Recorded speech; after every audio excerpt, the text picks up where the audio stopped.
The little girl hit the ground hard. Maude Langston heard the thud before she saw it happen, that sickening crack of small knees on dry Arizona earth, and she was already moving, already off the porch steps and crossing the yard at a dead run before the child even had time to process what had happened. The girl, all of 5 years old with her father's dark hair and her late mother's wide brown eyes, had been chasing a barn cat along the top rail of the paddock fence, and the world had simply run out of rail beneath her feet. Maude dropped to her knees in the red dust, not caring one moment about her skirt, not caring about the sharp gravel cutting into her palms, not caring about anything except the small shaking body in front of her. She gathered the child up with both arms, pulling her close, pressing her lips to the top of that dark head, murmuring soft and steady words the way she had learned you had to do with frightened children, slow and sure and unbroken, like a current of warm water. The little girl's name was Rosie Haskins. She was the youngest child of Clement Haskins, widower, rancher, and the most quietly formidable man Maude had ever stood in the same county with. And when Rosie stopped crying, when she lifted her tear-streaked face from Maude's shoulder and pressed her small runny nose against Maude's collarbone in the specific way that only deeply comforted children do, Maude looked up. Clement Haskins was standing at the corner of the paddock fence, not 10 feet away. He must have come around the barn at a walk and simply stopped. He was standing so still that, for one bewildering second, Maude thought she was looking at a man who had been turned to stone. His hat was in his hand, held down at his side, and his face was doing something she had never seen it do in the 4 months she had been employed on his ranch as a schoolteacher and part-time housekeeper. His jaw was working silently. His eyes, the same storm-gray color as coming weather over the Dragoon Mountains, were fixed on the sight of his youngest daughter pressed against Maude's chest with complete and trusting abandon. Rosie had not run to her father. She had run to Maude first. And Clement Haskins stood very still, and he understood something. Maude could see it move through him the way wind moves through tall grass, the kind of thing you cannot name but cannot mistake, a recognition that has nothing to do with the brain and everything to do with whatever unnamed place in a person where true knowledge lives. He understood that his daughter loved this woman, and in the next breath, watching him watch them, Maude understood something she had been hiding from herself for 4 months with considerable effort and absolutely no success. She loved him too. The trouble was, that was the most dangerous secret she was carrying, and it was not even the worst one. It had started the way most things in the Arizona Territory started in the spring of 1882, which was to say it started with a letter, a horse, and a set of circumstances that nobody involved had quite planned for. Maude Langston had come west from Abilene, Kansas, not as a mail-order bride, not as someone's sister, not as anyone's wife or intended. She had come west as a schoolteacher, having answered a posting in the Tombstone epitaph, of all places, which her father had left lying on the kitchen table one morning, along with 3 months of unpaid mortgage notices, and a whiskey bottle that explained everything about those notices. The posting had been placed by a small settlement community 22 miles north of Tombstone, a loose gathering of ranching families who called their collective effort Red Rock Flats, and they needed someone who could read, write, arithmetic, and manage the daily education of 11 children ranging in age from 4 to 14. Maude could do all 4 of those things and several more besides. She had been 27 years old, possessed of a good education from the Sisters of Charity School in Abilene, where her aunt had once taught, possessed of a calm exterior that people often mistook for coldness, and possessed of absolutely nothing tying her to Kansas anymore except the ghost of a failed engagement to a man named Harold Price, who had turned out to have a wife already in Missouri. The betrayal of Harold Price was not ancient history. It was 8 months old when Maude boarded the southbound stage and watched Kansas get smaller behind her, and it had left a particular kind of scar that a woman carries not on her skin, but somewhere inside her chest where it presses against her breathing when she least expects it. She had arrived at Redrock Flats on a Tuesday in March, stepping off a wagon that served as the settlement's only reliable transport connection to the outside world, with 2 trunks, a crate of books she had bought with the last of her savings in Tombstone, and the specific blank expression of a woman who had decided to begin entirely fresh and was still actively deciding what fresh meant. The first person she had met was not Clement Haskins. It was his eldest daughter, Nell, who was 12 years old and had her father's directness and her mother's dark eyes, and absolutely no patience for the performance of social niceties. Nell had been waiting by the community's one-room schoolhouse with her 7-year-old brother Joseph and little Rosie, who had been 4 at the time, and was eating something off the ground that Nell kept trying to remove from her. "You are the new teacher," Nell had said, not as a question. "I am," Maude had said. "Can you do fractions? Because the last teacher could not do fractions and I am 14 months behind where I should be." "I can do fractions," Maude had said, "and algebra if you get that far." Nell had looked at her with the careful calculation of a 12-year-old who has been disappointed before and is rationing her hope accordingly. Then she had nodded once, picked Rosie up from the ground, removed whatever Rosie was eating, and said, "Our father will want to speak with you. He is the one who put the money up for the school." That had been the first fact Maude learned about Clement Haskins. He had put up the money for the school. She had met him that same evening, at the community gathering that the settlement held whenever someone new arrived, partly out of genuine hospitality, and partly because in a small isolated community in the Arizona Territory, any new arrival was news of significant magnitude. He was not what she had imagined from his daughter's brief description. She had imagined a prosperous, self-important man, the kind who funded public works in order to have his name on them. What she found instead was a man of about 34 or 35, lean and broad-shouldered in the manner of someone who does physical work every day without thinking about it, with dark hair going silver at the temples, and a face that had been weathered by the Arizona sun into a kind of permanent steadiness. He wore a plain work shirt and clean trousers and boots that had been polished, which told you something about the kind of man he was, the kind who makes the effort when the occasion calls for it, even when it would be easier not to. He had shaken her hand and looked her directly in the eyes, which in Maude's experience was not something men always remembered to do with women they considered employees. "Miss Langston," he had said, "I'm glad you made the journey. These children need a real teacher." "I intend to be one," she had said. "I hope you will," he had said, and that had been the end of their first conversation. Simple, direct, no hidden motive visible on the surface. But Maude was a woman who had been spectacularly wrong about a man once before, and she had made herself a private promise that she would never again mistake surface simplicity for actual depth of character. She would watch. She would wait.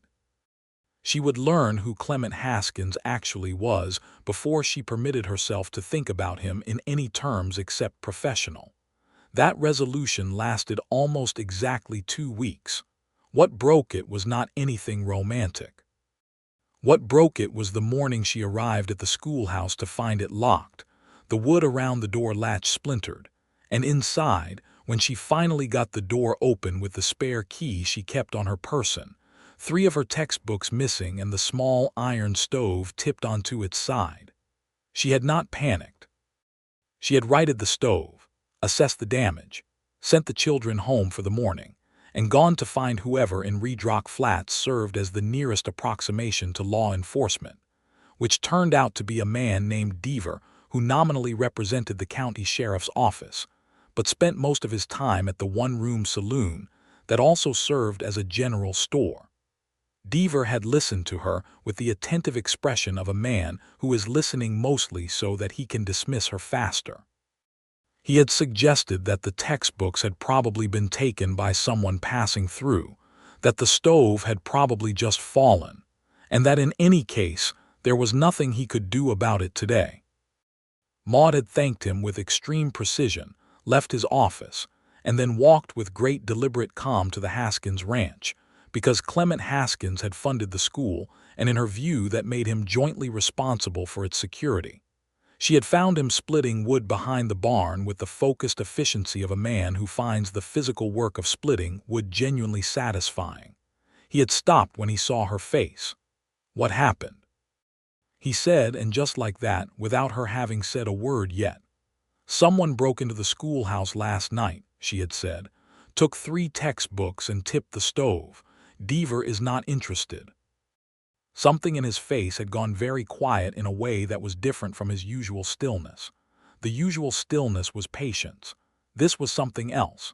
This was the specific stillness of a man who is controlling an anger he considers it his responsibility to manage. "Which 3 books?" he asked. The specificity of the question surprised her so thoroughly that she almost forgot to answer it. "The 2 arithmetics and the geography," she finally said. He had nodded once, leaned the axe against the chopping block, and said, "I know who has them. I'll get them back today." She had wanted to ask how he knew and why he hadn't said anything before. But the look on his face told her that he had information he was not yet choosing to share. And Maude Langston had learned in a hard school that pressing a private man for information before he was ready to give it produced nothing useful except resentment. He did get the books back. He returned them to her that same afternoon with no explanation, no dramatic account of a confrontation, nothing except the books and the quiet statement that he had spoken to the family responsible, and it would not happen again. It did not happen again. That was the second thing she learned about Clement Haskins. He kept his promises. The weeks had accumulated after that in the way that weeks do when a life has found a rhythm, one following the other with the regular heartbeat of work and routine, and the small daily discoveries of a new place. Maude taught the 11 children 5 days a week, read to the younger ones on Friday afternoons, helped the older ones with projects she designed herself, because the supplied curriculum was 2 grades behind where it should be. She ate her evening meals most nights at the community table that several of the settlement women maintained on a rotation basis, a practical and friendly arrangement that kept her from the loneliness of eating alone in the single room she rented from a widow named Mrs. Carver. She saw Clement Haskins 3 or 4 times a week in the ordinary course of things. He would come to collect his children at the end of the school day, or she would see him at the community supper, or he would stop by the schoolhouse on some ranch errand that took him past its door. Their conversations were brief and practical. They talked about the children's progress, about the weather and its effect on the range, about the news that came in on the wagon from Tombstone, which in 1882 was delivering considerable news about the aftermath of the famous gunfight at the OK Corral the previous October, and the subsequent troubles involving the Earp faction and the Clanton Cowboys. Maude found the political complexities of Cochise County ranching communities immediately fascinating, because she was the kind of person who finds most things immediately fascinating when given the chance to observe them closely. Clement Haskins, she observed, was not a man who involved himself in the wider factional conflicts. He knew everyone, he was respected by everyone, and he maintained a careful neutrality that she gradually understood was not cowardice but a specific kind of moral intelligence. He had children to raise. He had a ranch to run. He had responsibilities that did not permit him the luxury of picking sides in disputes that were ultimately, in his view, about power and profit rather than justice. She respected that. She also noticed that he was deeply, quietly lonely. His wife, she learned from Mrs. Carver and from the unstoppable informational flow of small community life, had been a woman named Clara, who had died of typhoid fever in the summer of 1880, leaving him with Nell at 10, Joseph at 5, and Rosie at barely 2. He had raised all 3 of them without help from anyone except the practical goodwill of his neighbors, and the result was 3 children who were, in their individual ways, both very capable and very watchful. They watched for loss. You could see it in them, the particular alertness of children who have learned that the world can take the most important thing from you without any warning at all. Nell managed it by being competent and controlled. Joseph managed it by being relentlessly cheerful, the specific defiant cheerfulness of a child who has decided that happiness is a form of armor. And Rosie, being the youngest and the one who had lost her mother at the age when mothers are the entire world, managed it by attaching herself with fierce intensity to whatever source of warmth was nearest. That warmth, in the months since Maude's arrival, had increasingly been Maude herself. It had not been calculated. Maude would have been alarmed if it had been, because she was not in the business of using children to get close to their father, and the very thought made something cold move through her. Rosie had simply decided, with the sovereign certainty of a 5-year-old, that Maude was someone she needed in her life, and she had proceeded to install herself in Maude's daily existence with the comfortable confidence of someone who cannot conceive of rejection. She began appearing at the schoolhouse before the other children. She began finding reasons to linger after the others left. She began showing up at Mrs. Carver's fence on Saturday mornings with wildflowers she had picked for Maude and small, interesting objects she had found, rocks and feathers, and once a very dead lizard that she presented with the solemnity of a great gift. Maude accepted all of it: the flowers, the rocks, the lizard. She began keeping a jar of peppermint candy in her desk at the schoolhouse, specifically because Rosie liked peppermint. She began reading aloud on Saturday mornings at the schoolhouse porch because Rosie would come and the other children, hearing about it, would come too, and she found she preferred not to be alone on Saturday mornings anyway. She knew, in the clear and careful part of her mind that she tried to keep separate from her feelings, that she was forming an attachment that could cost her very dearly if circumstances changed. If Clement Haskins decided she was not working out as a teacher, if the settlement's funding for the school dried up, if she had to leave, or if she told the truth about her past. That was the dark past she carried, the secret that lived in the back of her chest pressed up against all her other feelings like a letter she had been meaning to burn and never quite gotten around to. In Abilene, before Harold Price and his secret wife in Missouri, before the heartbreak and the broken engagement and the decision to come west, there had been something else. Something that the respectable community of Red Rock Flats would have opinions about. Maude Langston had, for a period of approximately 14 months between the ages of 23 and 25, worked as a dealer at a gambling table in an Abilene saloon. It had not been her choice in the way that free choices are made. Her father's debts had been severe, the threat to her family home immediate and real, and a man who ran a respectable gaming establishment had offered her employment at wages that were 3 times what she could make anywhere else, and he had been unambiguous that the work was dealing cards and nothing else, and it had been that or watch her mother and younger sister put out into the street. She had dealt cards. She had learned to keep her face perfectly still and her eyes perfectly sharp, and she had done it for 14 months until her father's situation had stabilized enough that she could leave. She had told no one since. The Sisters of Charity had not known when they gave her the teaching recommendation. The Red Rock Flats Community Board had not known when they hired her. Clement Haskins did not know. She had told herself it was irrelevant. The past was past. She was a teacher. She was good at her job. The two things were entirely separate. But dark pasts have a way of not staying past, particularly in the Arizona Territory in 1882, where the network of men who moved between the mining camps and the cattle towns and the saloons from Abilene to Tombstone was extensive and had an excellent memory. The man who remembered was named Franklin Cook.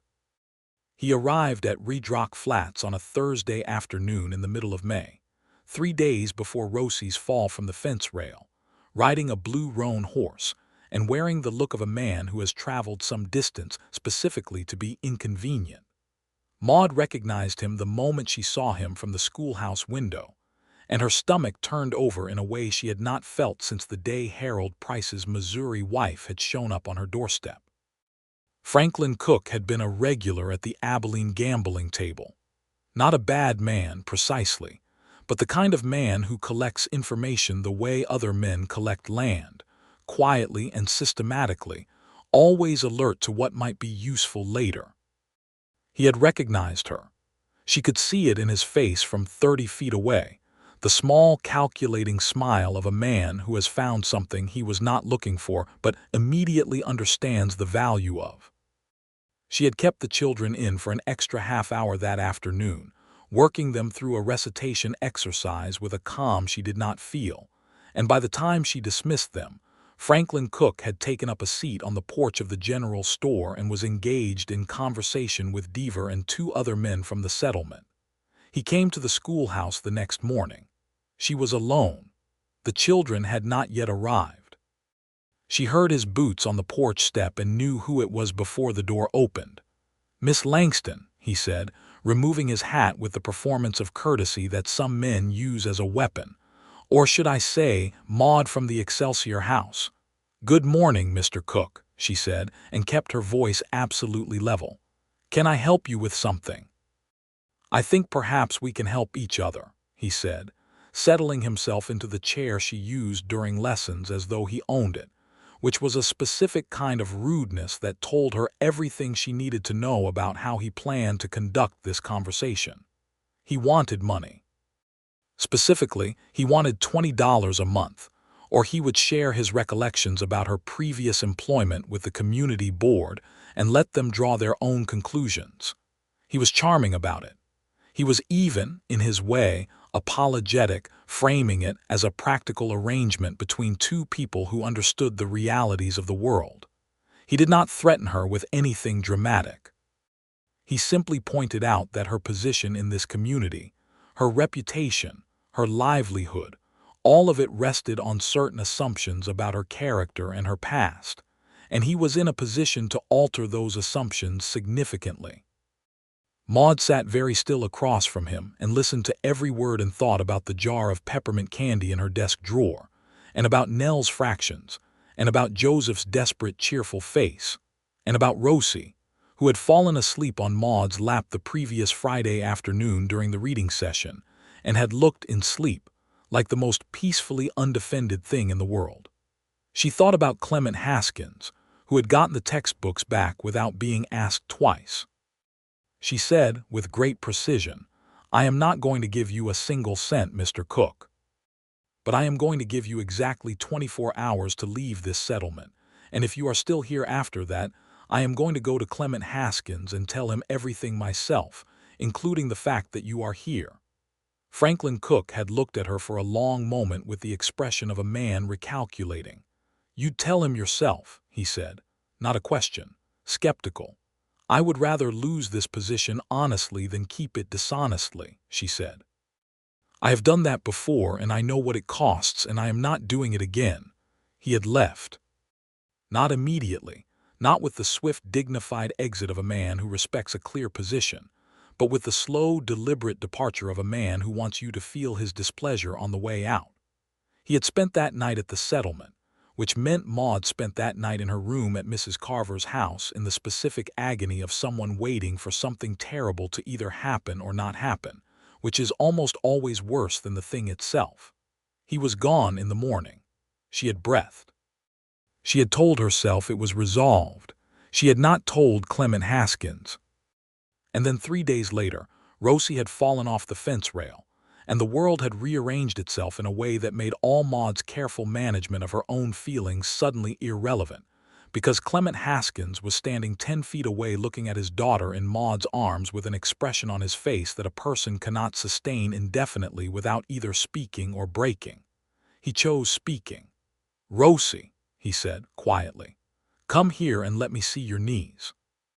Rosie lifted her face from Maude's shoulder, saw her father, and wriggled down with the unself-conscious efficiency of a child who moves between sources of safety without hierarchy.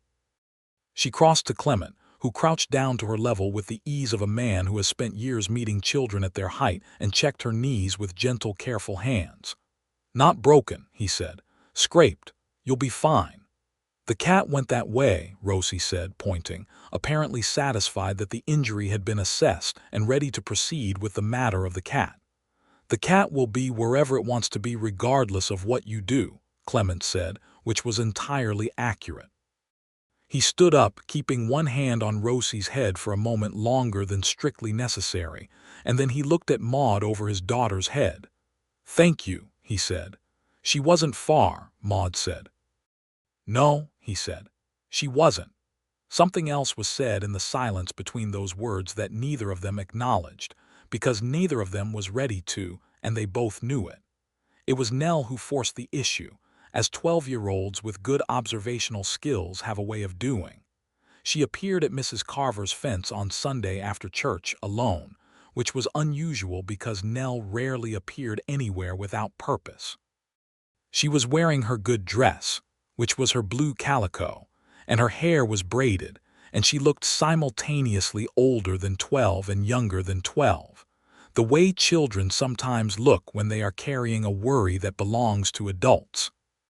Maude invited her in and gave her lemonade, which Mrs. Carver kept in a stone crock in the coolest corner of the kitchen, and they sat on the porch steps in the late afternoon light, and Nell was quiet for almost 5 minutes, which was long even for Nell. Then she said, "My father does not sleep." Maude looked at her. "What do you mean?" "I mean he walks the house at night. I can hear him. He has done it since my mother died, but it was getting better, and then you came, and now it is worse again, but different." Maude set her lemonade glass down carefully on the step beside her. "Nell." "I'm not saying it to make you feel bad," Nell said, with the earnest precision that made her both exhausting and wonderful. "I am saying it because I think you should know. He is a man who does not say things. He did not tell my mother he loved her for 6 months after they started courting because he was afraid of saying the wrong thing at the wrong time. She told me that herself before she died. I think you should know what you are dealing with." "I am his children's teacher," Maude said, very carefully. Nell gave her a look that had both her father's steadiness and her own 12-year-old certainty in it. "Rosie calls you Mama Maude when she thinks no one can hear," she said. "She has been doing it since March." The porch was very quiet. Somewhere up the road a horse made a sound and then was quiet too. "Does your father know?" Maude asked. "No," Nell said, "but Joseph does, and Joseph cannot keep anything to himself for more than a week." This turned out to be accurate. Joseph told his father on a Monday morning before school, in the forthright way that 7-year-old boys deliver bombshells, which is to say with no ceremony and no awareness that what they are saying is a bombshell. He said, according to Nell's later account, "Papa, Rosie calls Miss Langston Mama Maude and says she wants her to stay forever. Can she? Can she stay forever? She showed me how to do long division and I actually liked it." Clement Haskins, according to Nell, had been shaving at the time. He had gone very still, which was apparently a thing he did, holding the razor partway to his face, and then he had finished shaving with the careful, methodical movements of a man who is thinking very hard about something else entirely. He had not said anything about it. He had arrived at the school that Monday morning at the usual time to bring the children, and he had looked at Maude with those storm-gray eyes that gave away nothing and everything at the same time, and he had said, "Good morning, Miss Langston," and she had said, "Good morning, Mr. Haskins," and the entire ordinary exchange had vibrated with everything that was not being said. This could not continue indefinitely. Maude knew it. The question was who would be the one to change it and how. What changed it was not anything either of them chose. What changed it was Franklin Cook, who had apparently not left the territory after all and had instead spent 2 weeks thinking and reconsidering, and had come back to Redrock Flats on a Wednesday evening in early June with a different strategy. He went directly to Clement Haskins. Maude did not know this until the next morning, when Clement arrived at the schoolhouse a full hour before the children would arrive. She was at the board, writing out the day's arithmetic problems, and she heard his boots on the step and turned expecting the first early student and found him instead, filling the doorway, hat in hand. His face told her something had happened before he said a word. "A man named Franklin Cook came to see me last night," he said. Maude set the chalk down on the board's ledge. Her hands were steady. She was grateful for that. "What did he say?" she asked, though she already knew the shape of it. "He told me you worked in a gambling house in Abilene," Clement said. He was very interested in sharing this information. He seemed to expect a particular reaction from me. What reaction did he expect? "I imagine he expected me to be shocked," Clement said, "or outraged. He seemed to want me to share his view that you are not a suitable person to be employed here." "And," Maude said. Clement was quiet for a moment, looking at her with that steadiness that she had never quite been able to read and had stopped trying to read approximately 6 weeks ago because it was taking up too much of her mental energy. "I told him to get off my land," he said. "And I told him that if he approached any member of this settlement with this information, I would personally escort him to the county seat and charge him with extortion." Maude felt something very complicated happen in her chest.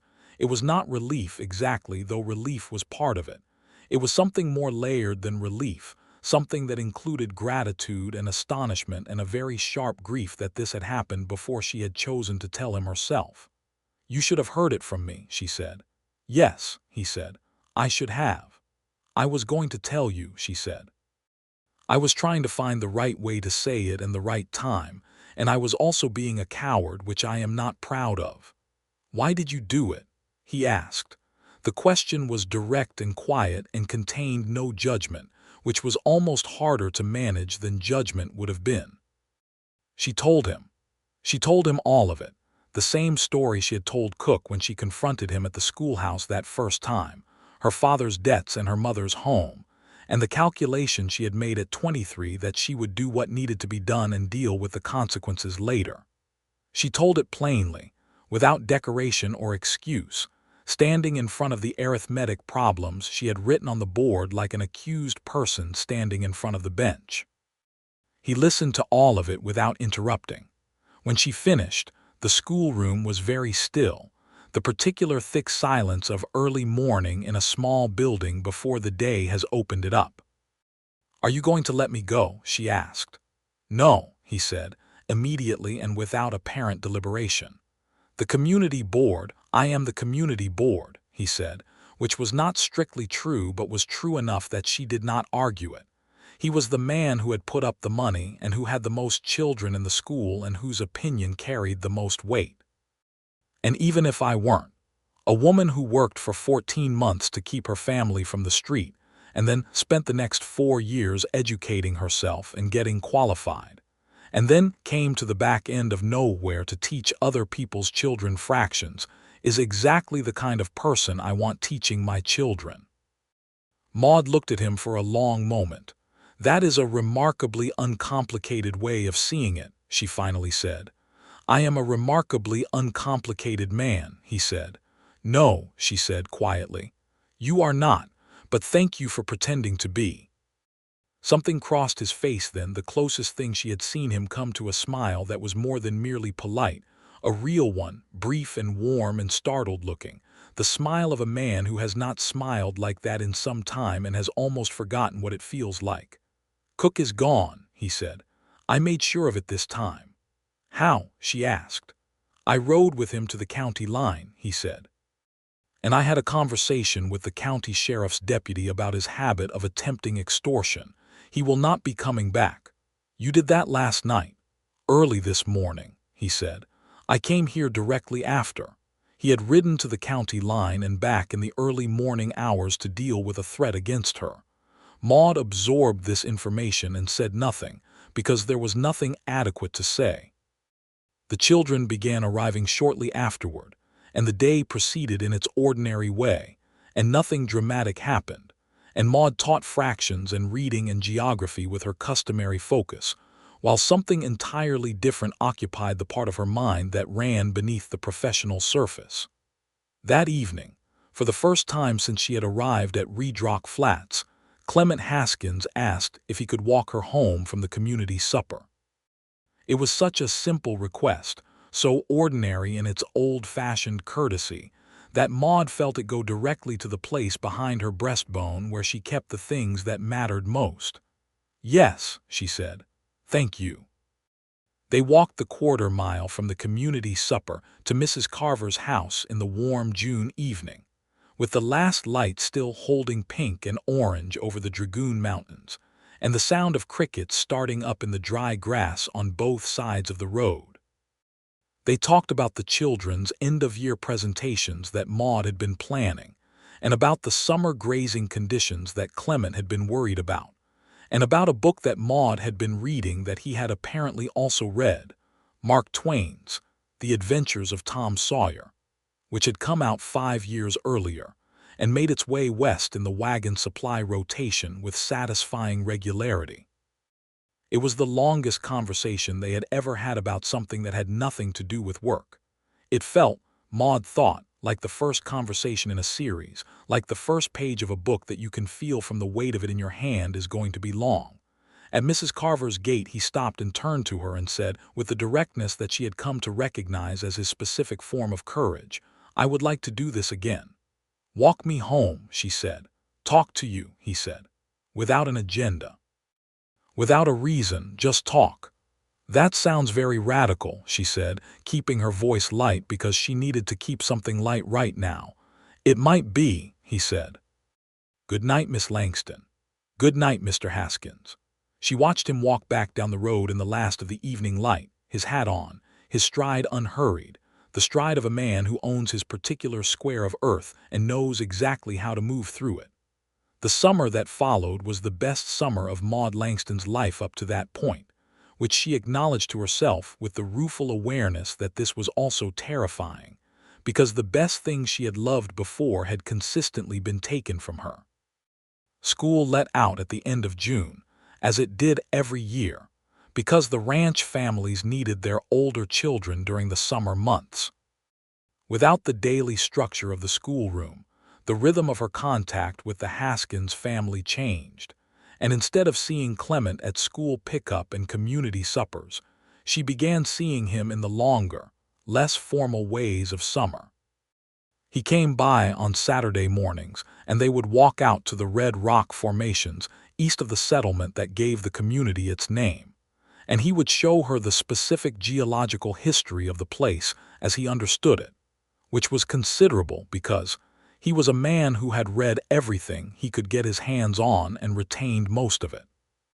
In return, she told him about the books she was reading, and they developed the habit of lending each other reading material with notes tucked inside, her handwriting precise and slanted, his larger and blunter, and somehow conveying the same character as his speech.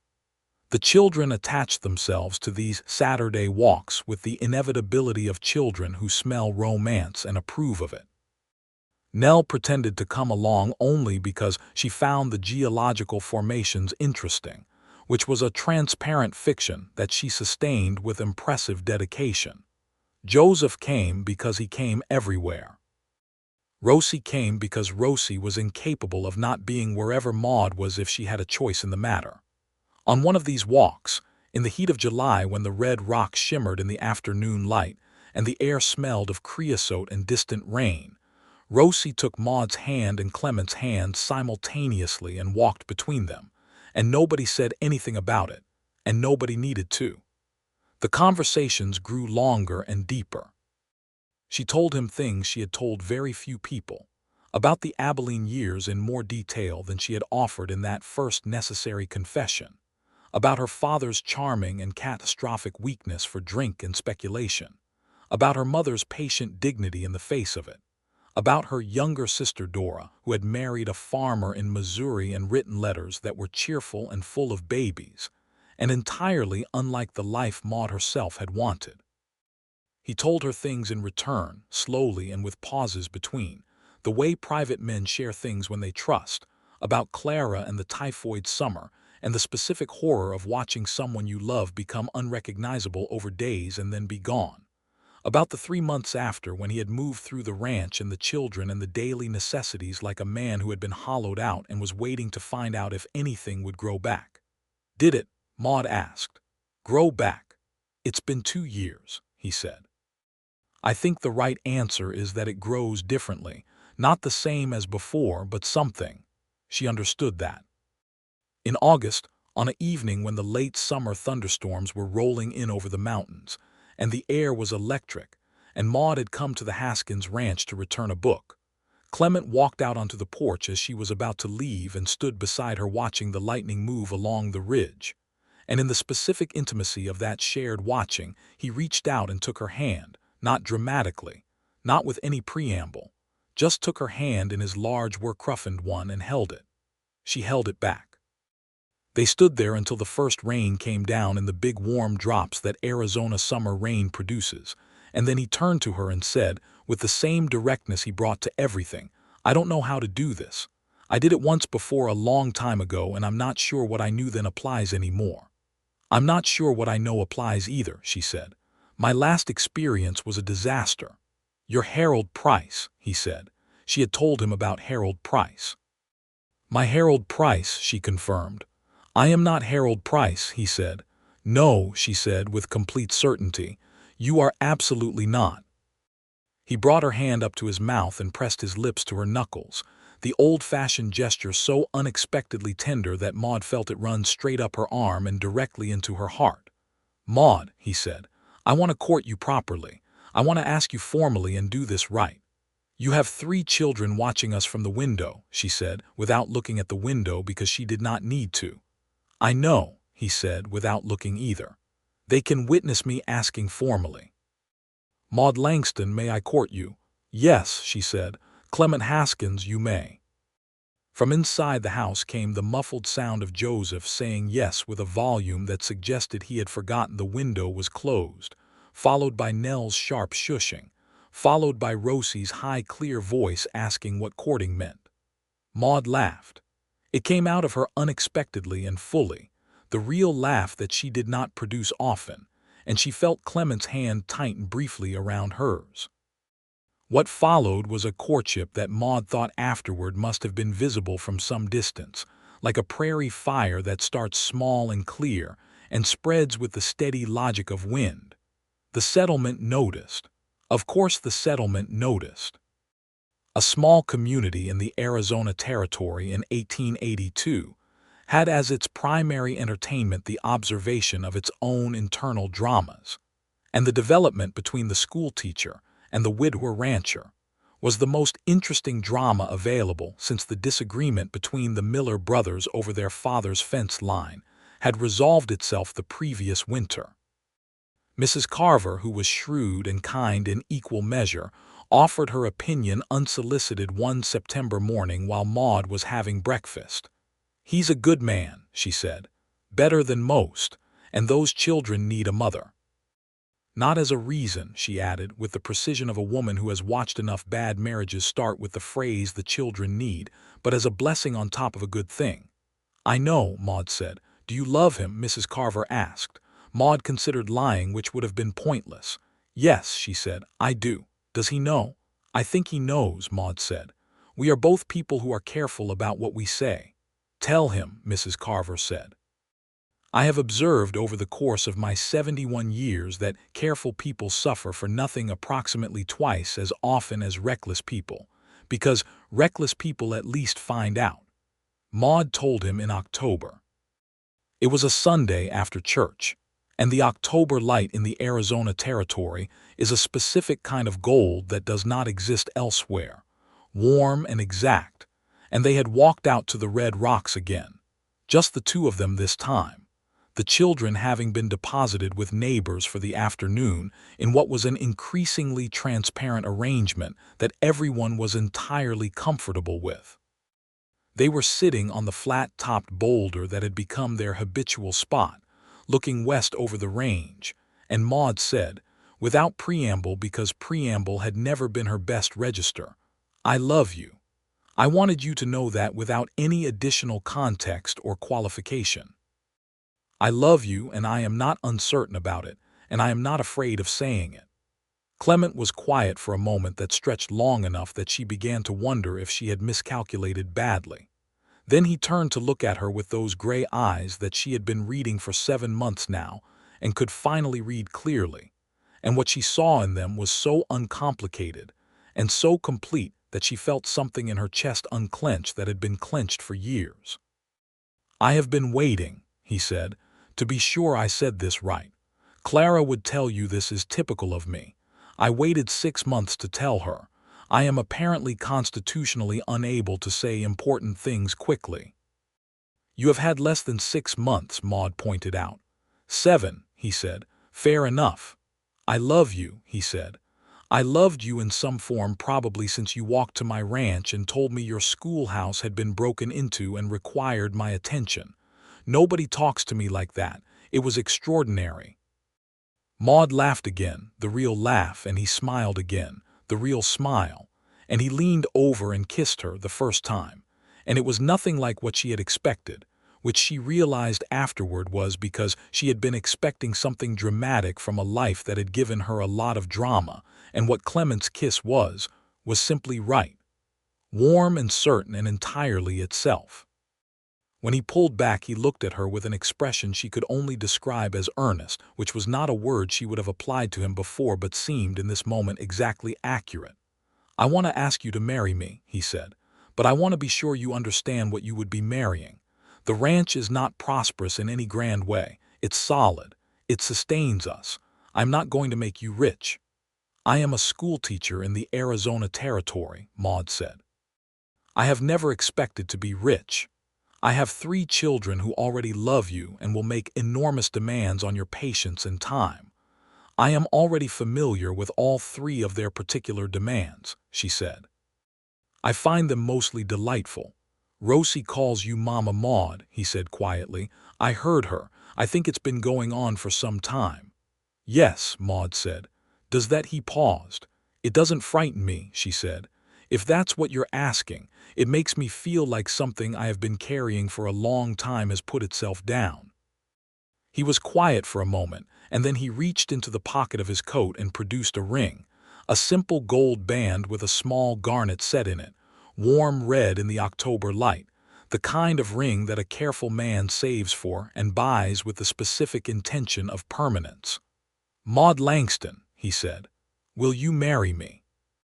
She looked at the ring and then at him, at the steadiness and the patience and the gray eyes full of an honest and uncomplicated love that she had spent 27 years not finding, and she said, "Yes. Clement Haskins, yes." He put the ring on her finger and held her hand in both of his, and they sat on the flat-topped boulder in the October gold light for a long time just sitting, because neither of them needed anything more than exactly this. They told the children that evening. Joseph's reaction was immediate and total enthusiasm, expressed at significant volume. Nell's reaction was the careful, composed smile of a 12-year-old who has been hoping for exactly this, and is trying very hard to seem as though she had not been hoping, which meant that her eyes went bright and wet, and her composure lasted about 45 seconds before she abandoned it and pressed her face against Maude's shoulder. Rosie, when Clement crouched down to explain to her that Maude was going to come and live with them and be a part of their family, looked at her father for a moment with those wide brown eyes, and then turned to Maude and said, with the absolute certainty of someone who has always known something and is mildly surprised that it needed announcing, "I know." "Do you?" Maude said. "I prayed for it," Rosie said. "I told God about it and he said okay." Clement made a sound that was very clearly a laugh that he was attempting to convert into something else. "Did he say when?" Maude asked. "I did not ask about when," Rosie said, with the air of someone who does not get bogged down in logistics.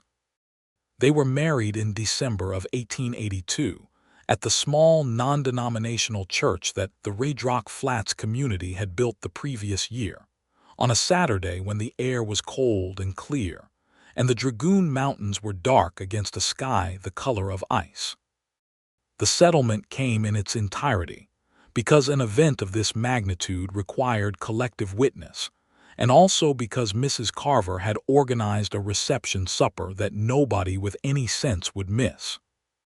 Maude wore her best dress, which was a deep green wool that she had ordered from a dressmaker in Tombstone on a budget she did not technically have, and she wore her hair up for the first time in months, and she carried a small bunch of dried wildflowers that Rosie had assembled for her with the solemnity of someone performing an important ceremonial duty. Nell stood beside her as a witness. Joseph stood beside his father, vibrating with the specific contained energy of a 7-year-old in his best clothes who has been told very seriously that he must stand still. The ceremony was conducted by the minister, who came to Reed Rock Flats once a month from the larger settlement 12 miles east, a mild and practical man named Reverend Stout, who had married a fair number of frontier couples, and understood that what they needed was clarity and directness rather than excessive oratory. When he asked Clement if he took Maude Langston to be his lawful wife, Clement looked at her with those gray eyes and said, "I do," in a voice so steady and so sure that Maude felt it resonate somewhere in her bones. When he asked Maude if she took Clement Haskins to be her lawful husband, she said, "I do," and found to her surprise that her voice was steady too. He kissed her. Rosie said something inaudible that made the people in the first row smile. Joseph, who had been instructed not to cheer, produced a sound that was technically not cheering, but was indistinguishable from it in all practical terms. Nell, composed and dignified and 12 years old, pressed her lips together and her eyes went bright again, and she did not look away. Afterward, at the supper, Clement held her hand under the table for most of the meal, the two of them talking to their neighbors and their community, and Maude thought, with the clear and steady certainty that comes from finding the thing you did not know you were looking for, that she had arrived somewhere she intended to stay. Moving into the Haskins ranch house was a negotiation of the most intimate and domestic kind, involving questions of furniture arrangement and kitchen organization, and the allocation of sleeping space that she and Clement navigated with the practical good humor of two people who had both been managing their own households for some years and were reasonably secure in their preferences. She discovered that he was methodical in his organization of the kitchen, everything in a specific place that he had established over 2 years of solo management, and that he was mildly but genuinely distressed when she reorganized the shelf that held the cooking equipment. She discovered that she had a preference for more light than the main room got in the mornings, and that this was actually a very easy fix involving moving one piece of furniture and repositioning a mirror. She discovered that he slept lightly, the way parents of young children learn to sleep, alert to the sounds of the house. She discovered that she slept more deeply and more easily than she had in years, which she attributed without embarrassment to the specific warmth and solidity of the man beside her, the fact of his presence itself a kind of resolution. She discovered that he made coffee at 4:30 every morning before the ranch work began, and that this was not negotiable, but that he also made enough for two, and that the dark winter mornings at the kitchen table before the children were awake, each of them with their coffee and their book or their account ledger or their planning notes, were among the most purely contented hours she had ever experienced. She continued to teach through the spring term, commuting the short distance to the schoolhouse each morning on the reliable gray mare that Clement insisted was hers to use, and that she increasingly thought of as simply hers. The children of the settlement were aware that their teacher was now also the wife of the man who had funded their school, and the dynamics of the classroom shifted in minor ways that Maude watched carefully and managed firmly, making absolutely clear that what happened outside the schoolhouse had no bearing on what happened inside it. Nell, who was 13 now and doing work that was honestly pushing the limits of what Maude could teach her, was going to need more education than Reed Rock Flats could provide. This was a conversation Maude had with Clement in the evenings, carefully and over time, because she knew what it would cost him to think about sending Nell away to a school in Tombstone or Tucson. Nell was his eldest. She was, in her quiet way, the person who had kept the household together after Clara died, and the thought of her absence would press against him in specific ways. But Clement was also a man who had put up money for a school because he believed in education as the most essential frontier investment. When Maude laid out what Nell was capable of and what she deserved, he was quiet for a long time, and then he said, "I know. I have been afraid of knowing."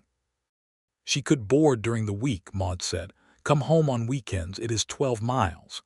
"It is 12 miles," he said. "I know it is 12 miles. It is still my daughter."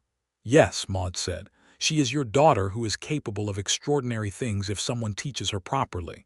He was quiet again. "Then she would hate it if I stopped her from going because I was afraid." "She would understand," Maude said honestly, "but she would also remember." He looked at her with those gray eyes, and the corner of his mouth moved. "You are very good at this," he said. "At what?" "Saying the right thing in the right way," he said. "I have watched you do it with the children for a year. I did not realize you would do it to me too." "I do not do it to you," she said. "I do it with you. There is a difference." He pulled her close in the way he had developed the habit of doing, not the dramatic gesture of a romance novel, but the specific habitual closeness of two people who have found that being near each other is simply preferable to not being near each other. And he said into her hair, "Talk to Nell. See what she wants." What Nell wanted, when Maude talked to her, was to go with such fierce and carefully managed eagerness that Maude felt her throat tighten. She had hidden the wanting because she did not want to cause her father pain. She had been protecting him at 13 from her own ambition, and when Maude told her that her father had said yes, that she could go to the school in Tombstone in September, Nell's composure lasted approximately 12 seconds before she put her face in her hands and shook with the particular kind of crying that is entirely made of relief. "It's all right," Maude said, holding her. "You are allowed to want things." "I know," Nell said, muffled. "I know, I just don't want him to be sad." "He will be proud," Maude said, which is a different kind of feeling. Spring of 1883 brought two things: the arrival of the school's new term with 3 additional students from families that had settled over the winter, making Maude's classroom population 14, and the quiet knowledge, confirmed by April, that she was expecting a child. She told Clement on a Tuesday evening when the children were in bed, sitting across the kitchen table with their after-supper coffee, and she watched the information move through him in the specific way that momentous things move through people. First the understanding, then the absorption of what it means, then the emotion, which in Clement's case moved through his face in a sequence she had learned to read, the stillness, the working of his jaw, the eyes that went very deep.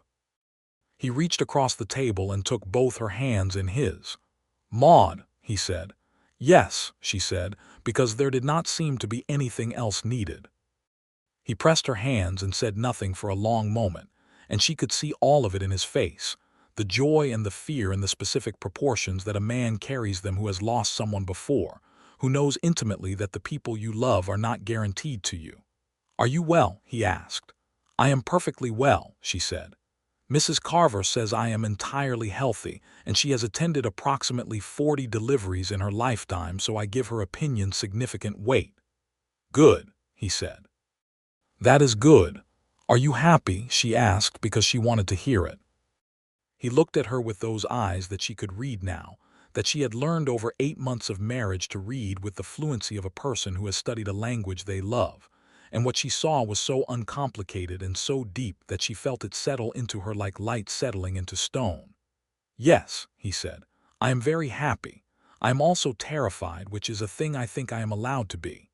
"You are absolutely allowed," she said. "I am both those things too." She taught through the summer term and into the fall, somewhat to the collective mild alarm of the settlement community, who held various opinions about what was appropriate for a woman in her condition. Maude held a counter-opinion, which was that she was not ill, she was expecting a child, and there was a difference, and she taught until the middle of October, when the practical reality of 37 weeks of pregnancy and 14 active children made the decision for her. She spent the last weeks before the birth in the deep autumnal luxury of not having to be anywhere at a specific time, walking the ranch property in the mornings with Clement when he did his early rounds, reading in the afternoons, sitting on the porch in the evenings watching the light change over the mountains. Rosie, who was now 6 and had adjusted to Maude's presence with the seamless ease of someone for whom this had always been the inevitable conclusion, attached herself to Maude's side during the evenings with the proprietary devotion of a small person who understands that something important is about to happen and intends to be close to the center of it. "Will the baby like me?" Rosie asked one evening. "The baby will love you," Maude said. "You will be the baby's big sister." "That is a very important thing to be." "Nell is my big sister," Rosie said, exploring the architecture of this. "She is good at it except when she tells me to go away and think before I talk." "That is also part of being a big sister," Maude said. "I will not tell the baby to go away," Rosie decided. "I will be a good kind of big sister." "I know you will," Maude said. The baby came in November, in the specific deep cold clarity of a November night in the Arizona Territory. And it was a boy, born in the Haskins ranch house with Mrs. Carver attending and Clement present in the way that he had insisted on being present, which had surprised Mrs. Carver somewhat, but which Maude had been entirely grateful for.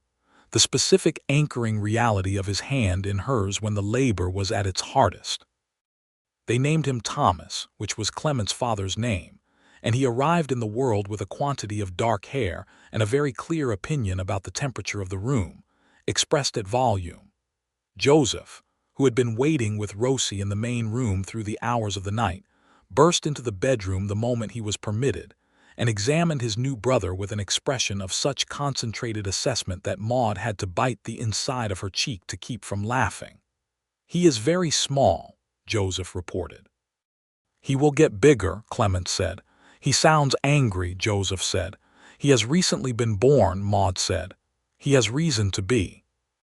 Rosie came in behind Joseph and stood very close to the edge of the bed and looked at Thomas with an expression that Maude knew she was going to remember for the rest of her life, the specific open-faced wonder of a child seeing something new and understanding in one unmediated moment that it is something she will love. "Hello," Rosie said to him, very quietly just for him. "I have been waiting for you." Thomas made a small sound that was not quite a cry and not quite a word, but occupied the space between them, and Rosie smiled with her whole face. Nell came home from the Tombstone School for the winter break a week later, and she held her new brother with the careful, competent arms of a girl who had helped raise 2 smaller siblings, and she looked down at him with an expression that was both tender and fierce, the expression of someone who has just understood the full dimensions of a territory they intend to protect. "He looks like Papa," she said.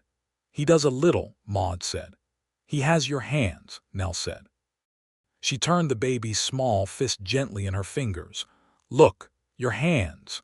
Maude looked and felt something very deep and still move through her. The settlement year of 1884 brought changes that rippled through the community in ways both expected and not. The silver mines around Tombstone, which had driven much of the territory's economy through the boom years of 1879 to 1882, were beginning to flood and slow, and the reverberations of this were felt even in the small ranching communities that had always been somewhat independent of the mining economy. Several families left Red Rock Flats for opportunities elsewhere.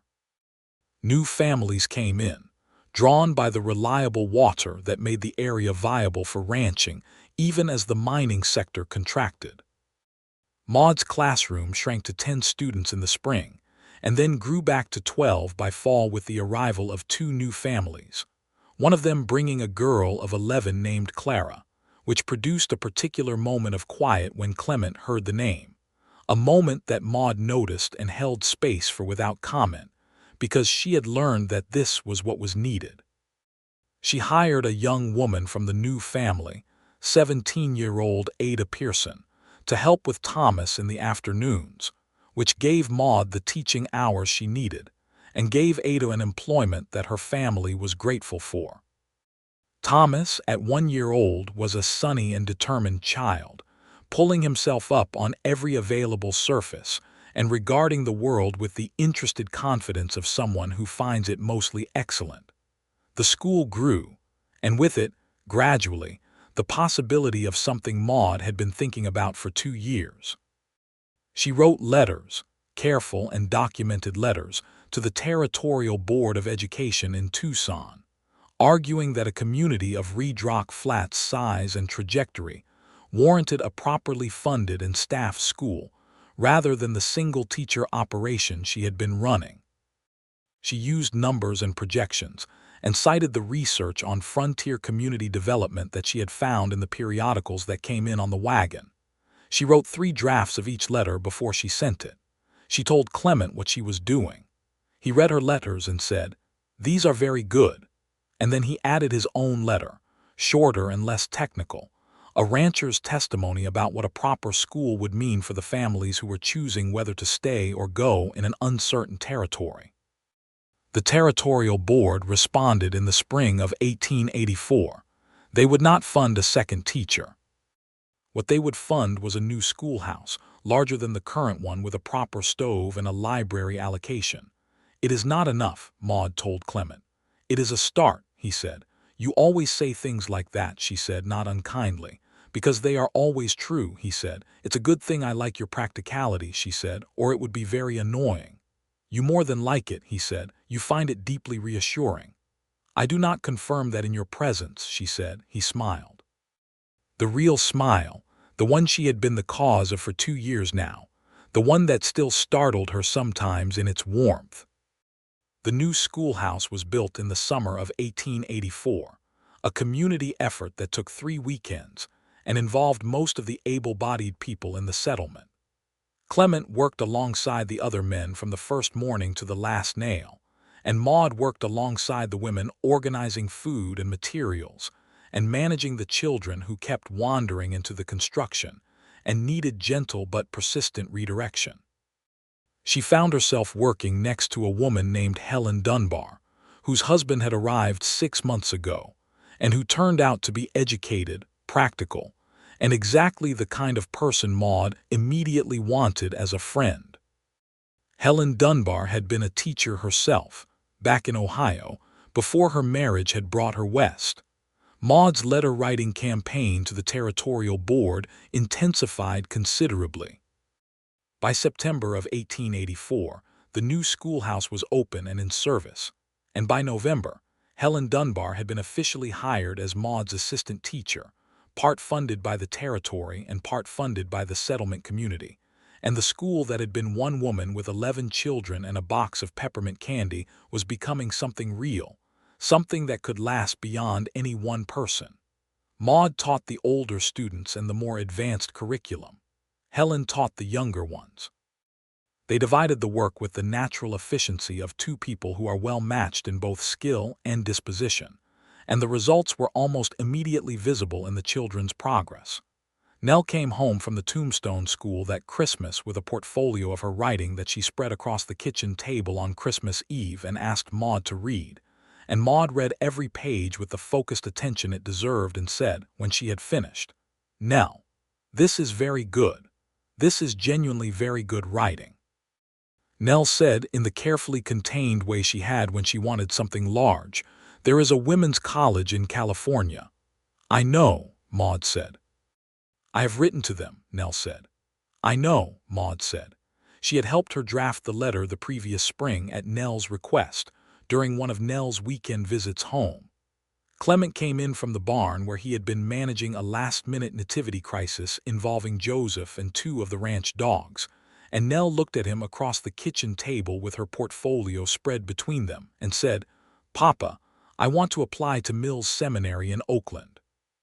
Clement looked at the portfolio, and then at his daughter and then at Maude, and she saw him do the thing she had watched him do with important information for 2 years now, take it in fully, sit with it, and then respond from the place of what he actually believed rather than what he feared. "You will need the application requirements," he said, "and the fees. We will need to look at the fees." "I know," Nell said. "I will look at the fees," he said.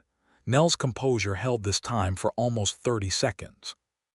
Then she crossed the kitchen and put her arms around him, and he held her the way he held all his children, with both arms and complete attention.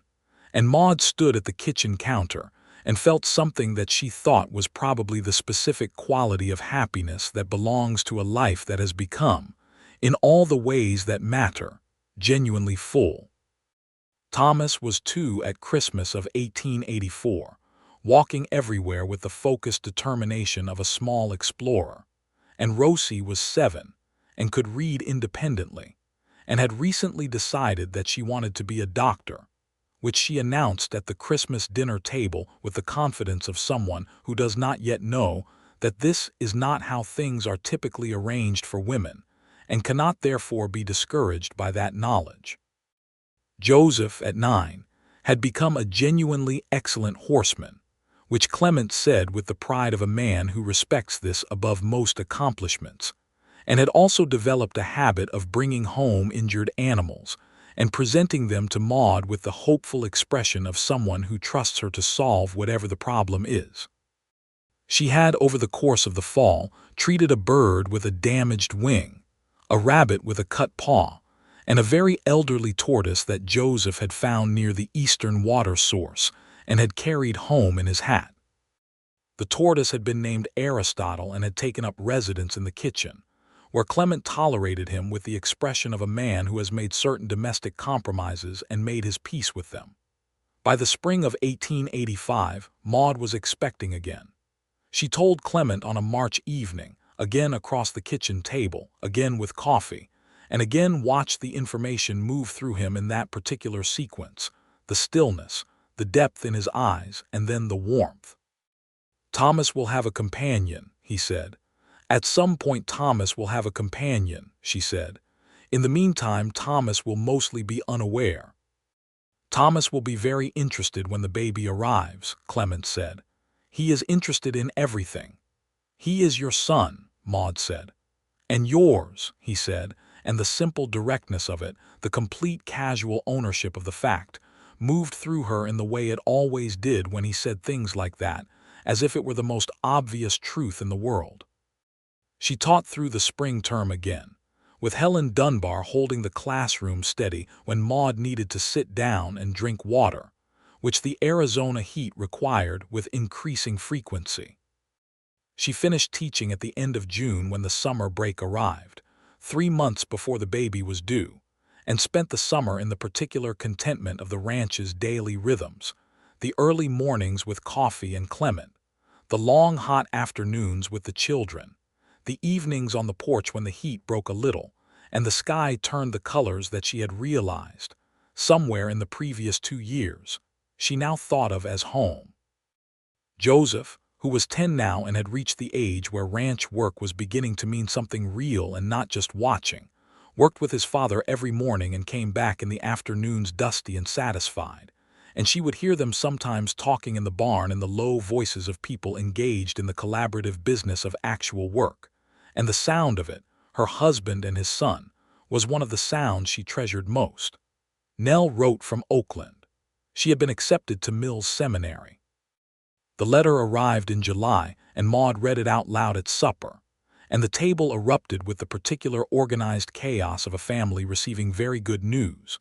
Joseph pounding the table, Rosie asking a series of increasingly specific questions about what Oakland was like, Thomas contributing his own vociferous opinion about something entirely different, and Clement sitting at the head of the table with an expression on his face that she had come to know was his version of overwhelming feeling. The still surface that covered a very deep current. She caught his eye across the table, and he reached across and put his hand over hers, and she turned her hand to hold it. The second baby came in September of 1885, on a morning that was, for once, cool, the first cool morning of the fall, and it was a girl, which delighted Rosie so completely and thoroughly that she had to be gently persuaded to put her down. They named her Clara Ruth, Clara for the memory that deserved to live in the family's ongoing life and not only in the past, and Ruth for Maude's mother, who was still alive in Abilene and with whom Maude had been corresponding since her marriage, the letters between them growing gradually warmer and more frequent as distance and time replaced the specific tension that had always complicated their closeness. Clement held Clara Ruth for the first time with the same careful, fierce tenderness he had applied to all his children, and he looked up at Maude over the baby's dark head and said, "She has your eyes." "They are always dark at first," Maude said. "They change." "I know," he said. "I hope they stay. I like your eyes." "You have told me this before," she said. "It continues to be true," he said. "Come here," she said, and he sat beside her on the bed, still holding Clara Ruth, and she leaned her head against his shoulder with the ease of someone who has been leaning against this particular shoulder for 3 years now, and has learned its specific geography, the exact angle, the exact weight of his arm coming around her, and she closed her eyes and listened to the sounds of the house, Thomas moving in the main room under Mrs. Carver's watchful supervision, Rosie's voice carrying a commentary on something. The ranch dogs outside, the distant sound of the range. "Are you content?" Clement asked quietly, his lips in her hair. She considered the question with the seriousness it deserved. "I am more than content," she said. "I am happy, genuinely, completely happy. I want you to know that." "I know it," he said. "I see it. I just like to hear it." "So do I," she said. "Are you?" "Yes," he said without hesitation, in the voice that she had learned to trust completely, because Clement Haskins did not say things he did not mean. He waited until he was sure, and then he said them, and when he said them, they were true. They remained together like that while the Arizona morning light came in through the window and fell across the bed and the baby between them. And Maude thought about the woman who had arrived at Red Rock Flats 2.5 years ago with 2 trunks and a crate of books and the specific blank courage of someone beginning entirely fresh. And she thought about how that woman had not known, stepping off the wagon into the red dust, what was waiting for her. And she thought that this was probably the best kind of not knowing there was. Nell came home for the winter from Oakland and held Clara Ruth with the practiced ease of an older sister who has been through this before. And she was different in the way that a year of serious education makes a person different, more exact in her thinking and more expansive in her references. And at the same time, at the core, exactly the same Nell that she had always been, direct and capable and private with her feelings until she wasn't. She sat with Maude at the kitchen table one December evening after the younger children were in bed, and she said, "I want to be a writer, not just someone who writes, a real writer. I think it is possible." "It is possible," Maude said. "Do you believe that, or are you saying it to be kind?" Nell asked with the directness that had not diminished. "Both," Maude said, "but mostly the first. I have read your work. You write with a precision that is not common."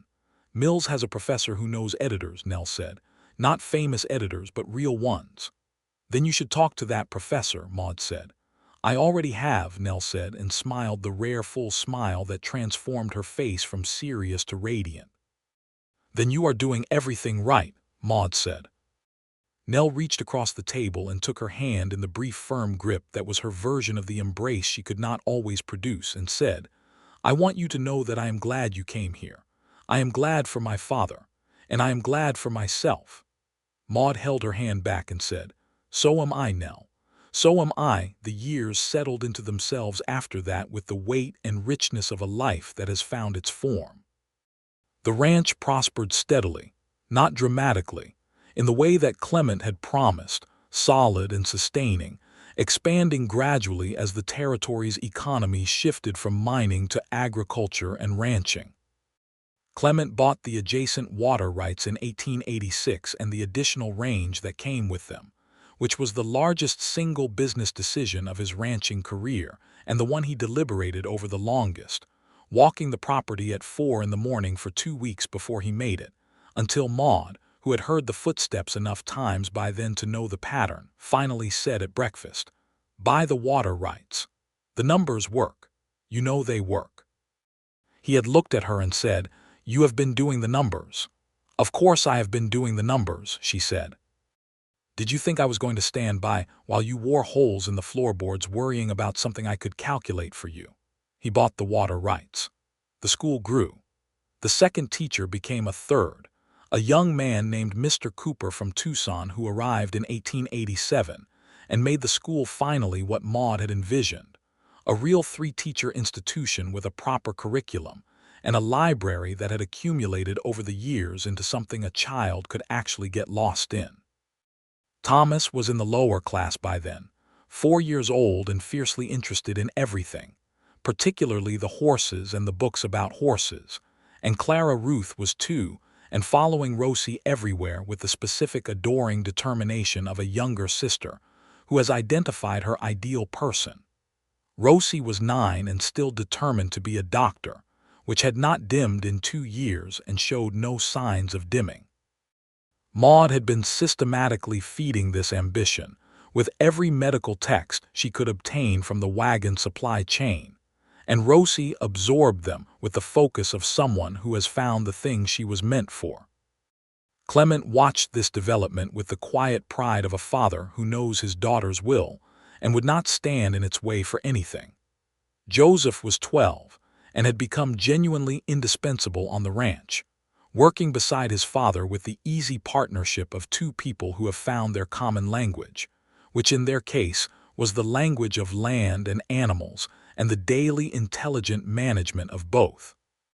He was also, Maude had noticed, becoming interested in the Pearson family's second daughter, a girl named Mary, who was 13 and clever and made Joseph's casual conversational manner go suddenly formal in ways that were both obvious and entirely charming. Maude said nothing about this to anyone except Clement, who received the information with the faint alarm of a father who is not yet ready to contemplate his children as people who will have their own love stories, and then with the philosophical acceptance of a man who knows what love stories are worth. In the spring of 1888, a letter arrived from Maude's mother in Abilene. Her father had died peacefully in his sleep, and her younger sister Dora's husband had been taken by a fever the previous fall, and Dora was alone with 3 young children on a farm she could not manage by herself. Maude read the letter at the kitchen table and then sat with it for a long time, reading between its lines, which was a thing her mother's letters had always required. When Clement came in from the evening rounds, she handed him the letter without speaking and watched him read it. "What do you want to do?" he asked. "I want to go to Abilene," she said, "and I want to bring Dora back here if she will come. If you—" "Yes," he said before she finished. "You don't know what I was going to ask. You were going to ask if I would mind having your sister and 3 children on the ranch until she found her footing," he said. "The answer is no, I would not mind. There is room. Thomas and Rosie would have cousins. Dora would not be alone." Maude looked at him and thought, not for the first time, that she had somehow, in the dark past year of Harold Price and the Abilene gambling house, done something right enough to deserve this particular man, and she still was not sure what it had been, but she was grateful for it every day. She went to Abilene in June, making the long journey back for the first time since she had left in 1882. And she found her mother older and her sister Dora quieter than the girl she remembered, worn thin by grief and responsibility in the way that young widows get worn. She sat with Dora in her father's kitchen, the kitchen where Maude had grown up, and she told her about the ranch and the territory and the school and Clement and the children, and she told it honestly, including the hard parts, the heat and the isolation and the physical demands of frontier life, because she was not going to offer her sister a false picture and then have her arrive in Arizona expecting something different. Dora listened, and then she said, "Is it a real life? I mean, does it feel real? Does it feel like something that belongs to you?" "Yes," Maude said, "it feels like that exactly." Dora came back with her. She arrived at Redrock Flats in August with her 3 children, 2 boys aged 7 and 5 and a girl of 4, all of them wide-eyed at the landscape and the heat and the enormity of the sky. Clement met them at the wagon arrival point and greeted Dora with the warmth and practicality that were his specific combination of welcome, shaking her hand firmly and saying, "We are glad you're here," in the voice that meant it. The ranch absorbed the additional family the way a solid, well-run place absorbs new demands, with adjustment and some noise, and then a new equilibrium. Dora found her footing over the following months, as capable and determined as Maude had remembered her being in their childhood before the weight of their father's instability had pressed on all of them.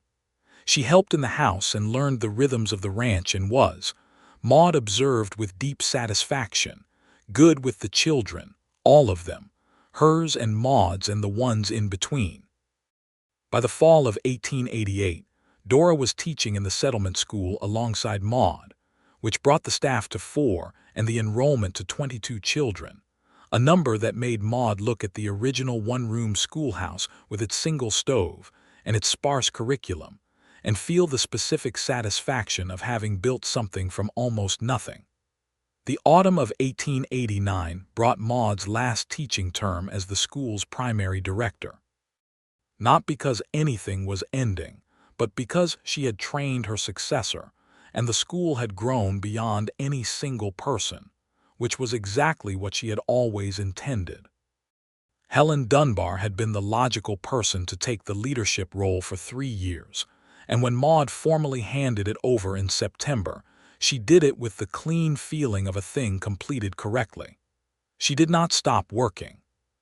She simply redirected, focusing on the territorial education advocacy work that she had been doing on the side for years, writing papers and attending the territorial meetings in Tucson and Prescott that she had been contributing to by mail, now in person, which meant 2 or 3 trips a year that she made with Clement when possible and alone when necessary. Clement came with her when he could. He sat in the back of the meeting rooms with his hat in his hands and his listening face on, and afterward he would tell her precisely and incisively what had been said and what it actually meant, which was often different, and she incorporated his reading of the room into her subsequent correspondence with the kind of efficiency that comes from knowing someone's particular intelligence very well. They were 40 and 38 in 1889, and they had been married 7 years, and Maude had the frequent experience of looking at her life from a slight distance and finding it both more than she had expected and exactly right. Not perfect. Life was never perfect, and she would not have trusted it if it were. The ranch had hard years. The children had difficulties. The territory had injustices that she spent real effort trying to address, particularly the treatment of the Apache communities that had been forced from the land around them in a dispossession so wrong and so large that it pressed on her conscience even on the days when she could not do anything visible about it. She taught English literacy classes for 2 seasons to a group of Apache women and their children who lived on the reservation boundary east of the settlement, women who had been denied access to the territorial schools, which was an injustice of the most straightforward kind, and she did it without asking anyone's permission and with Clement's full knowledge and support. Several of the settlement community had opinions about this. Maude listened to their opinions and continued the classes. Thomas was 7 in 1892, which was the year Maude realized she was expecting again, the 3rd time, and she sat with this knowledge for 3 days before she told Clement because she wanted to be certain of her own feeling about it before she saw his face. Her own feeling was joy. Pure, uncomplicated joy. She told him on a Friday evening in the early spring, with the desert in bloom outside the window, the brief and extravagant flowering that the Sonoran desert produces in the years when the rains have been right, and he took her face in both his hands, which was not a gesture he made often and therefore meant everything when he did, and he kissed her forehead and her cheeks and then her mouth and said nothing for a long time. "Happy?" she asked, against his shirt. "Beyond it," he said. The 3rd child was born in November of 1892, a boy they named Samuel, who arrived in the world with Clement's gray eyes and Maude's dark hair, and who was, from the first hours of his life, a person of great and focused intensity, lying in his father's arms and examining the ceiling with an expression of genuine philosophical engagement that made Joseph, now 17 and well past the age of being easily impressed by siblings, lean over and say, "He looks like he already knows something." "He looks like his mother," Clement said, and Maude, exhausted and warm and entirely content, laughed. Nell published her first article in the San Francisco Chronicle in the spring of 1893. She sent a copy of the newspaper to the ranch on the next wagon supply after the issue came out, and Maude unfolded it at the kitchen table and read the article aloud to the assembled family. All of them, Clement and Joseph and Rosie and Thomas and Clara Ruth and baby Samuel and Dora and Dora's children, who had by now integrated into the family so completely that the distinction between Maude's niece and nephews and her own children was one of biology only. Nell's article was about women's education on the frontier. It was precise, and it was passionate, and it was very good. When Maude finished reading it, she looked up, and Clement was looking at her with the expression she knew was his version of being moved, the stillness over the depth. "She got it from you," he said. "She always had it," Maude said. "She learned from watching you," he said. "There is a difference." Rosie, who was 15 in 1893, was reading the medical textbooks that Maude ordered from back east with the focused intensity of someone who is no longer following an ambition and has begun actually doing a thing. She had begun accompanying the settlement's occasional doctor visits, making herself useful in the way that a determined and capable young person can make themselves useful when they decide to. And the doctor, a taciturn man named Hartley who came through 4 times a year from Tombstone, had told Clement on his last visit that Rosie Haskins had more natural aptitude than half the medical students he had encountered in his education. Clement had told Maude, and they had sat with that information together. "There is a women's medical college in Philadelphia," Maude said. "I know," he said. "She will need to go there eventually," Maude said. "It is a long way." "I know," he said. "Are you going to walk the property at 4 in the morning again?" "Probably," he said. She took his hand across the table. "She will come back," she said. "Nell came back every chance she had. Rosie loves this land. She will come back." "I know," he said for the 3rd time in the voice that meant he believed it, but it cost him something too. "I love you," she said. "I know," he said, and then caught the expression on her face and smiled, the real smile, the one that was 20 years older now and somehow warmer for it. "I love you too. I always love you. I am constitutionally incapable of not loving you." "That is the most romantic thing you have ever said to me," she said. "I have said more romantic things," he said. "Name one." He thought about it with genuine seriousness for a moment and then said, "When I stood in the schoolhouse door and told you I would get your textbooks back." "That was not romantic," she said. "It was my version of romantic," he said. For someone who had been waiting for someone to just handle something without being asked 12 times, I submit that it was extremely romantic. She laughed. The real laugh, the one that had been coming easier for 20 years now, ever since a tall, steady-eyed man had gotten her books back and kept his promise. "You are right," she said. "It was." The Arizona Territory became the state of Arizona 20 years after Maude and Clement married, but long before that, in the specific day-by-day accumulation of seasons and work and love and growth, Ridge Rock Flats had become the kind of community that outlasts the reasons it was founded. The school was real. The water rights were secure. The ranch was the largest and most reliably managed operation in that part of the county. Nell was writing in San Francisco. Rosie was studying medicine in Philadelphia, writing letters home that were detailed and funny and full of the specific joy of a person doing exactly the work they were meant to do. Joseph married Mary Pearson in 1897, when they were 22 and 23, in the same small church where his father had married Maude, and the Haskins family filled the front 3 rows, and Maude sat beside Clement and held his hand, and watched his son take a woman's hand at the altar, with the serious and earnest face of a young man who knows what marriage is because he has watched a good one his whole life. Afterward, at the reception, Clement stood with her at the edge of the dancing and held her hand and watched their family move through the evening. Thomas at 14, dancing awkwardly with Clara Ruth, who was 12 and directing his feet. Dora's children grown to teenagers and young adults.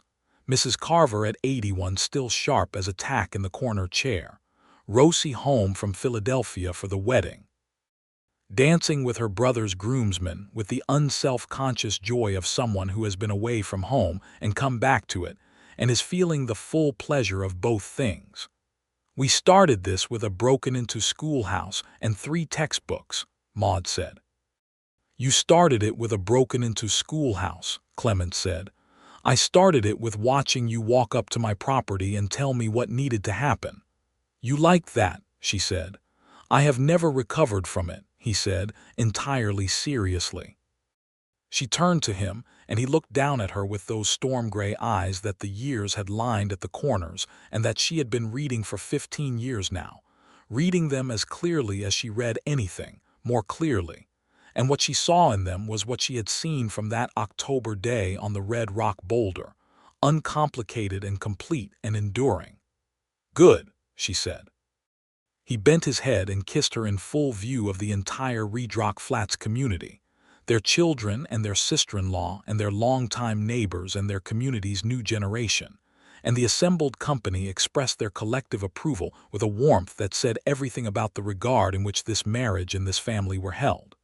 Samuel, at 4 years old, watching from Dora's lap, said, "Why are Papa and Mama kissing at a party?" "Because they love each other," Dora said. Samuel considered this for a moment with the philosophical gravity that had characterized him from his first hours of life. Then he said, "Okay," and returned his attention to the slice of wedding cake he was working through with the focused dedication of a 4-year-old who has his priorities in order. Thomas slid into the seat beside Dora and said to Samuel, with the lofty authority of a 14-year-old speaking to a 4-year-old, "They always do that. You get used to it." Clara Ruth, passing behind him, said, "We love it and you know it." And Thomas turned red and said nothing, which was answer enough. Maude and Clement were still dancing, slowly now, the musicians having shifted to a waltz, moving together with the ease of 2 people who have been moving through the same world for long enough that the fit between them is worn in and certain. And above them the Arizona evening had gone to its deep purple-black, and the stars had come out in their desert quantity, extravagant and specific. The same stars that had been over the territory when Maude had stepped off the wagon in March of 1882 with her 2 trunks and her crate of books and her determination to begin entirely fresh. She had not known, stepping off that wagon, what fresh would become. She knew now. It would become this. This man, his hand warm at her back and his face bent close to hers in the starlight, the sound of his children's laughter carrying across the night air, the smell of the desert in summer, the deep permanent feeling of a life that has found itself and settled into its true shape like water finding its level. She had run from a dark past and arrived at this. She had guarded herself and been seen anyway. She had watched a little girl fall from a fence rail and had not hesitated, had simply moved, had gathered the child up from the red dust and held her close, and had looked up to find a man standing still at the corner of a fence in the late afternoon light with his hat in his hand, and something moving through his face like wind through grass. He had understood something in that moment. She had understood something in the next breath. And everything that had come after, the courtship and the confession and the proposal on the red rock boulder, the children and the school and the letters from Oakland and Philadelphia, the water rights and the hard years and the good ones, the early mornings with coffee and the evenings on the porch, and the specific daily reality of sharing a life with someone you have chosen and been chosen by. All of it had flowed from that moment with the irreversible logic of water downhill. The music continued and the stars were bright, and the desert held them all in its ancient, indifferent embrace. And Maude Langston, who had been Maude Haskins for 15 years now, and intended to be Maude Haskins for however many more years were given to her, pressed her forehead against her husband's shoulder and breathed in and felt the whole of her life settle around her like something that was, at last, entirely her own. "Are you content?" he asked very quietly, his lips at her temple, repeating the question he had asked her on the morning after Clara Ruth was born, the question he asked her with some regularity, because He was a man who believed in verification. "Beyond it," she said, giving him back his own word from the morning she had told him she was expecting Samuel, because it was still the most accurate word she had. He held her a little closer. The waltz continued. And out at the edge of the dancing, where the starlight met the yellow lantern light, Rosie Haskins, 20 years old and home from medical school in Philadelphia, stood and watched her father dance with the woman who had gathered her up from the red Arizona dust 15 years ago and never let her go. And she felt the whole history of it. The fall from the fence rail and the small, careful life that had shifted on that afternoon into something entirely new. And she smiled, very quietly. Entirely to herself. She had told God about it when she was 5. She had not asked about when. It turned out that when was exactly right.